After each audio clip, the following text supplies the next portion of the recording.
একটা ছোট গ্রামে বাস করত রহিম নামের এক গরিব চাষি। তার নিজের জমি ছিল না, অন্যের জমিতে কাজ করে কোনোমতে দিন চলত। পরিবারে ছিল বৃদ্ধ মা, স্ত্রী আর দুই ছেলে।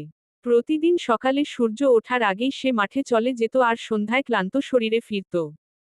একবার গ্রামের জমির মালিকরা সিদ্ধান্ত নিল নতুন চাষের জন্য কিছু জমি ছেড়ে দেবে দরিদ্র চাষিদের।